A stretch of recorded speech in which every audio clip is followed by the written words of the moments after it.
Hi guys. I seem to have gone live a minute before I should have, but it's okay. I am just setting up Instagram here, and yeah, I think we're sorted on both fronts. Hmm. So today we're going to be talking about some things related to what we've been discussing just the last month, right? We wanted to spend this month focused on Pride Month, and we wanted to discuss some queer themes and some of the struggles that the queer community goes through. We wanted to make sure that we're discussing that, spending some time on that. So last week we covered gender dysphoria and wanted to discuss that in greater detail. This week, we wanted to spend more time covering what discrimination does. What does discrimination look like in families? I think that's something that we all end up struggling with in the community in some capacity or the other. So that definitely ends up also being a struggle and being something that's really, really painful to deal with on multiple levels. So, whether it's in the capacity of our families, of our children, not completely understanding where we're at, what's happening with us, or whether it's in the capacity of, just, everything that happens with families, or I am just trying to figure out, I feel like I've done something wrong on the Insta side. So I'm just trying to figure that out. Not sure. Hmm. Okay.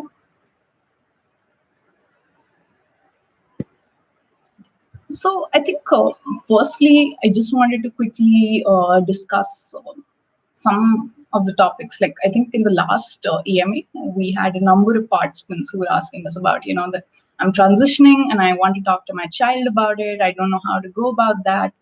And it's an incredibly uncomfortable topic. Everyone's telling me to not talk to them about it. And that seems incredibly painful as well to to hide that reality from someone we love so much and someone we want to be a part of our lives.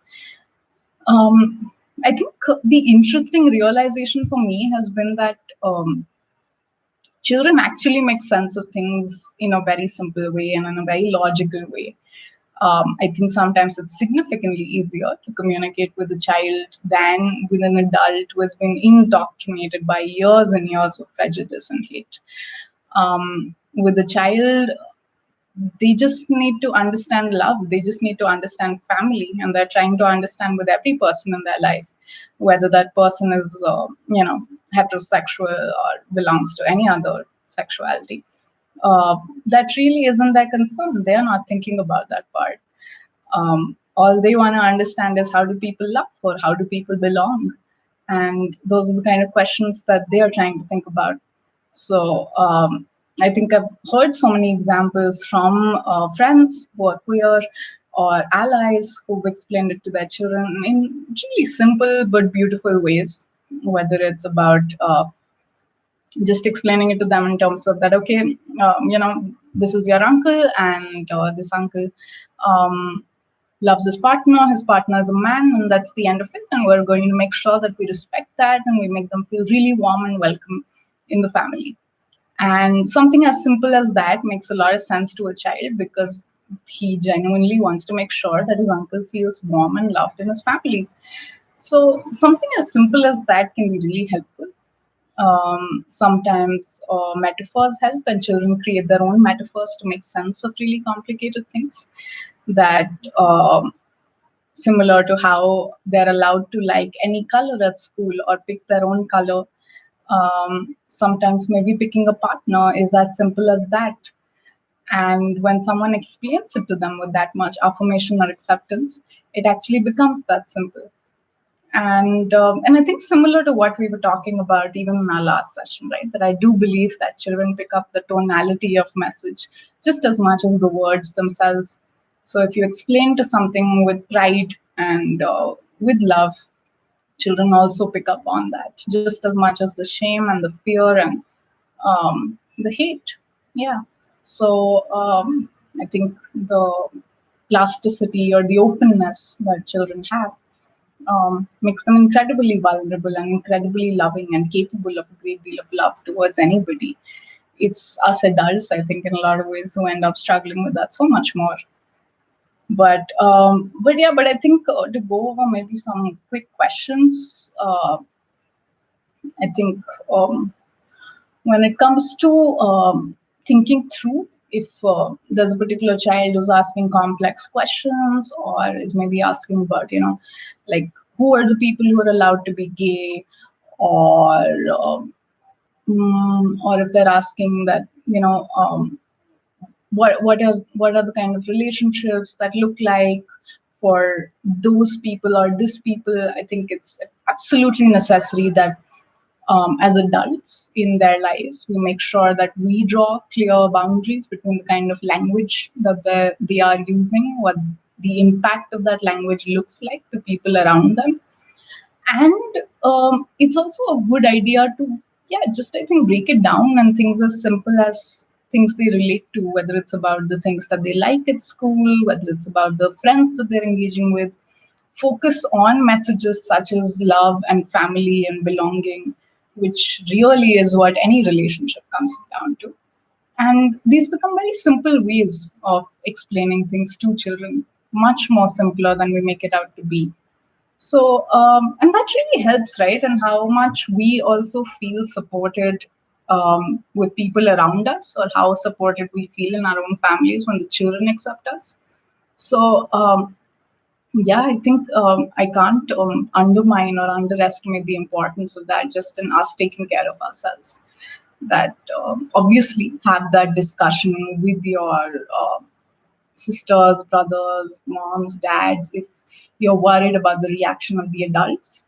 But definitely, I think if talk to the family, make sure that they are on the same page about what that experience is going to be like for the child. Explain it to them that it's absolutely okay and fairly easy to understand. And I think, yeah, if you feel confident about how you will explain your reality to somebody, the child will take it in and internalize it fairly easily. So don't worry about that too much. And remember to hold on to your pride in the midst of all of this. That absolutely is extremely important and super duper important. So yeah, I'm quickly now looking at a whole bunch of questions that have come up. So I just want to start answering some of them. Um,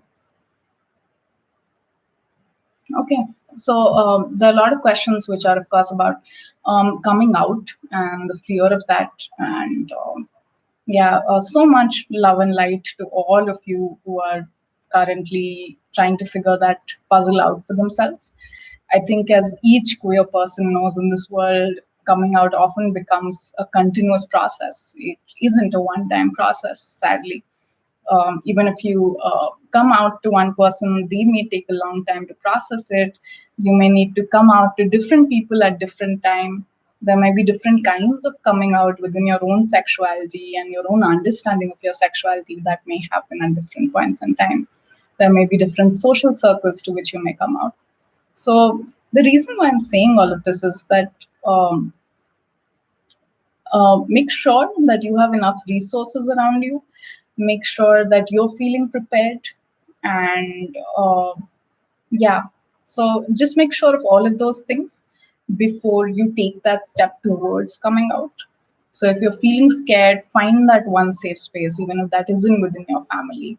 One person who can speak to you about it, who understands your reality right now. Whether it's through a helpline, whether it's through a queer safe space, even if you can't find them within your friends, then reach out to those places, because that really helps in just having at least one person who understands the unique dilemmas you're going through. So I think, yeah, that becomes really, really important to do. And that will help with the coming out process, with what happens after that. It'll help with that. And and just remember that you don't need to hurry this process up for anyone else. So make sure that you're feeling prepared, you're feeling ready, and and you have all the resources that you need at that point, whether it's in terms of people, if you need to think about your finances or where you need to stay, make sure you're prepared for all of those things. And that's okay. It's okay to take that time. Of course, also keep talking to the people who experience this process. Know that there is a certain sense of freedom and congruence that one experiences usually after something like a coming out. They feel a little more free, they feel sometimes exhilarated, sometimes like they have their voice back again. So I think those are definitely some of the positive impacts of coming out. But things that perhaps we don't talk about as much is also that sometimes there are also negative reactions, and sometimes there are it's difficult for families to completely accept it at one point, and that can be a real struggle, right? Because I think we are expecting some acceptance to happen in that moment, or something to just culminate for us, and it often doesn't quite work out that way. Because of which I think I'm trying to emphasize just as much on the need for resources, or the need for us to make sure that we have a plan to take care of ourselves. um, yeah, even while thinking about how wonderful a coming out can be. So yeah, there are also a lot of people here right now saying such nice things about Wysa. So thanks for that, guys. It means so much to us that all of you use the application, spend time on the app, and keep talking to us as coaches. We absolutely love each interaction we have there. So thanks so much for that, and thanks for acknowledging that. And yeah, and we're hoping to also make it a really queer friendly space where anyone can keep talking to about some of these dilemmas as well, and make sure that at least we're prepared, and we're a prepared space for it as much as we can be. Okay, now coming back to some of the other questions. Hmm. Okay. There's someone here who's asking us that why would a gay person ever want to pretend that they're straight? Everything's so open these days. I think I think slightly privileged environments do make us feel that way sometimes. That everything's so great and feels so open, or legislations are becoming so much more queer affirmative. But sadly, there are still a lot of places which are not that way, which are fairly homophobic, which have deep ramifications when someone does come out still. And honestly, I think even when our macro level systems are becoming fairly queer friendly, uh, within families and within couplehoods where the immediate impact of someone being queer is so much more immediate, that I think it still becomes really scary. It becomes really, really scary for people to break someone else's hope of what they imagined their son or their daughter's life to look like, or perhaps they had a partner, and that partner has now decided to transition out of that relationship and has come to a new reality. So many possibilities where that fear of how their loved ones will react is so much more immediate and so real, that I think definitely is one kind of pain which we're all trying to avoid or trying to navigate through and figure out. But I think apart from that, it's still, yeah, like I think outside on the streets, it's still a struggle. Anyone who doesn't appear normal, according to most of the world, does get a fair amount of harassment for it. So I'm glad that there are people who are asking this question, which means that we do have some good allies out there, guys. So that's pretty amazing. But it's still a huge struggle for most people on most days. Yeah. And all right, and some people are talking here about bullying and being bullied, and how that's been such a struggle sometimes. And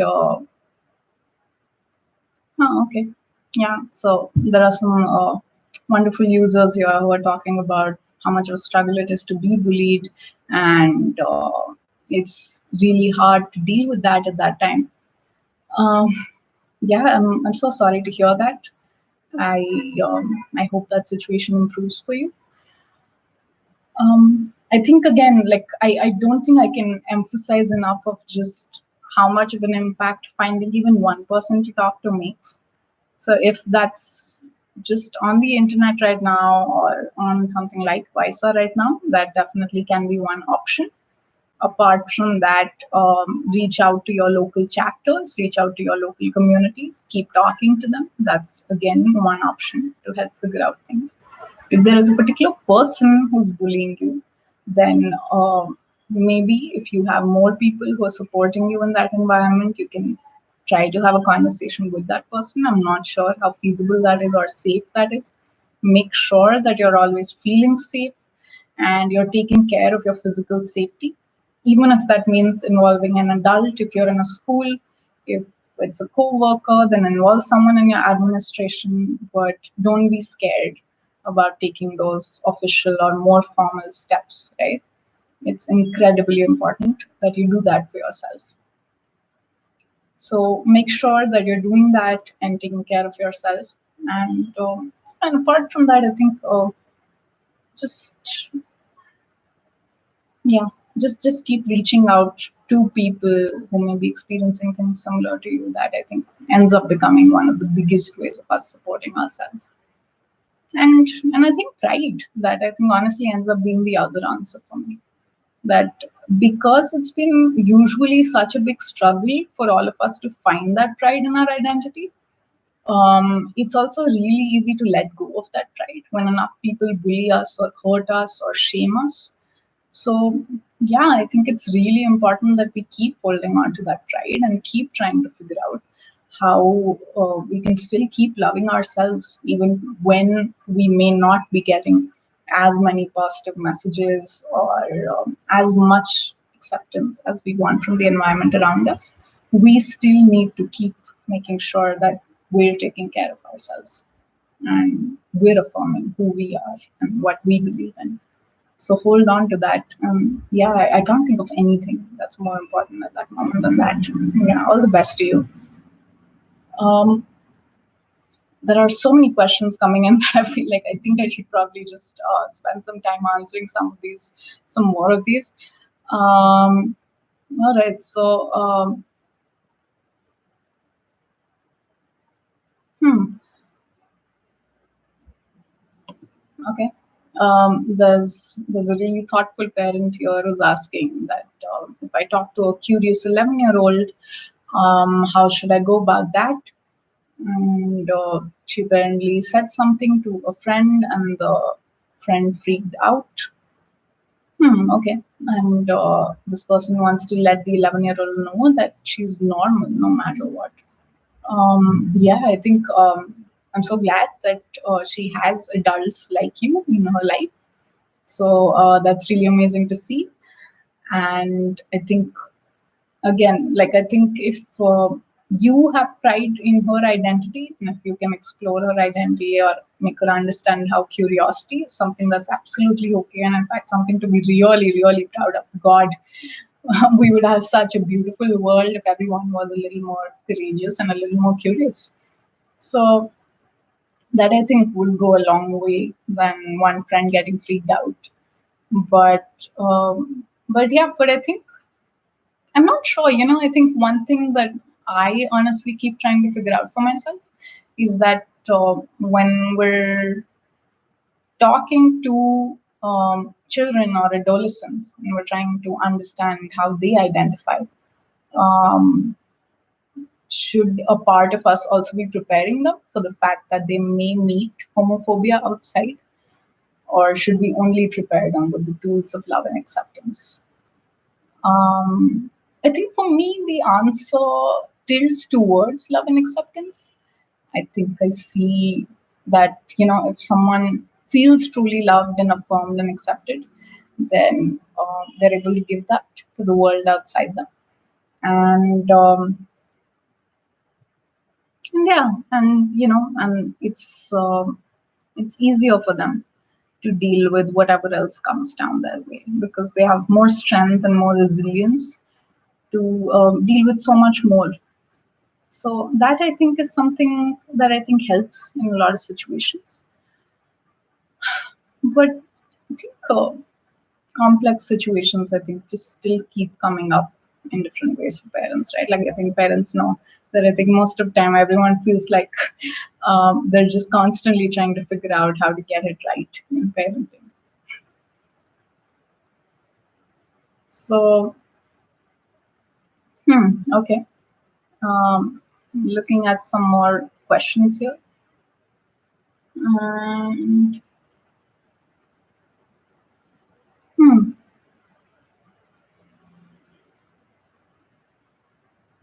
someone here is asking us that why do people use discrimination to hurt someone? Is it because they're reflecting their own suffering and negativity on others, or is it because they're taught that those people are wrong? Hmm. I think it's a lot of indoctrinated messages, right, about what normal relationships look like, who are normal people, what is the kind of society that we want to protect. Um, Anything different apart from that almost feels like a threat to a lot of people. So I think that definitely plays a part of where discrimination comes from, even from people whom we may consider fairly pleasant otherwise. That it's just a lot of messages that they've taken in over the years. Um, so I think maybe the latter part, as suggested by this participant. But apart from that, yeah, sure. Like I think sometimes when we're not in a particularly good space, I'm sure our not so pleasant features get accentuated even more. So I think that definitely is a part of it. But yeah, but I largely just see it as messaging that needs to change now. So I think when I interact with a space where I sense homophobia or I sense fear or gay panic, I think an easy way for me to deal with that is to just be more out and proud and feel even more convinced about who I am and what I believe in and how I trust myself. And and apart from that, I think, yeah, like, you can just be even more proactive about it, or do a workshop, talk to people in your workspace, in your family, have that conversation with people, or introduce them to literature, media. I think sometimes even giving people a bigger vocabulary about how to speak about queer representation or queer people, that also helps with, how they interact with you. So I think again that helps with a part of the problem, and definitely gets the ball rolling on empathy. So people stop seeing the community as something that's separate from them, or something that's so out there that they don't need to think about it, or it's something that they don't need to worry about. So I think that at least gets questioned a little bit. And that's what I mean by getting the ball rolling. That I think it's really, really hard to think or believe that one conversation or one activity will necessarily move the ball or change everything about an environment or how a person thinks. But we can keep doing our bit to make sure that we're still feeling proud and we're still feeling happy about who we are, and challenging people's beliefs one at a time. And I think that definitely helps. And I feel like our Instagram and our YouTube lives also become such great examples of community in some ways, because even while I'm talking, I see so many participants here continuously commenting and supporting each other through those comments. So I think that's super nice to see, guys. Thanks so much for doing that with me and for each other and for yourself. Whether it's the sharing of stories that you do here, how you support each other through this live. I think, yeah, for the 25, 30 minutes that we talk to each other, this actually ends up becoming like a mini community just within these messages, which is really cool to see. And makes me really happy every single time. Hmm. There's someone here who's sharing that a lot of queer teens in their particular religion commit suicide because there's so many gender role expectations that these individuals aren't able to meet, and it's a lot of pressure and disappointment to deal with. Um, yeah, I honestly, I don't really have too much to say to that. It's such an incredibly sad reality, right, across the world, across so many countries where human rights violations still include this, where we're still fighting for the very basic right to live in so many ways. And now that right to live in certain other countries where we have like affirmative legislation that's now moved on to a more implicit level because we do technically have the right, but we're still expected to conform to whether it's toxic masculinity or it's an incredibly femme version of being a female and living up to all of those roles that we still need to keep doing. So, yeah, it's an insane amount of stress. And I think incongruence sometimes as a word doesn't quite capture how hard it is to not live out your true self when you know how wonderful and beautiful your true self is. And the amount of pressure that puts in, obviously, I think ends up causing so many depressive concerns, anxiety, suicide. Like the Travel Project report just came out recently. They did a new report in 2019, and the stats are horrible for just it almost like doubles, triples the level of risk for any queer teen versus anyone who's not a part of the community. Just the number of stressors that exist for someone struggling with this is so high, because of which it becomes even more important that we are constantly figuring out a way to take care of ourselves and doing that for ourselves. So that more than anything is what I wanted to say today. That stay with your um, beliefs. Keep talking to your children. Don't worry about how children will understand it. If you share it with the right um, emotive feeling within and trust their capacity to understand, they will. You will be prepared for the questions that are going to come through. And and as much as you affirm the families that you've been born in, also make sure that you're continuing to build your chosen families. And that consists of community members, that consists of other queer individuals in your city, in your country. Build those networks for yourself, keep affirming that, and that becomes one of the most powerful resources to make sure that you're taking care of yourself. Yeah. Hmm. So that's all that I have to share for today. I'm just quickly looking up through some of the questions to see if I can answer one last one before we close for today. Hmm. And yeah, I think there are a couple of more people here who are talking about how hard it is to come out, and sometimes one person can be used against another to attack the community, and sometimes people lie about attacking. All of these become really hard realities to live with. And I can just offer my empathy and an immense amount of support for that. I wish I had, I don't know, any way to immediately give an answer to this. I don't think there's an answer. But I guess it's just about figuring out a way that we at the individual level keep dealing with discrimination, keep making sure that we're taking care of ourselves, what are our self-care resources, and we keep making sure that we are in touch with the people around us who need our support. So let's keep doing that. And that's all for me for today. Thanks so much, guys. Thanks so much for being a part of this.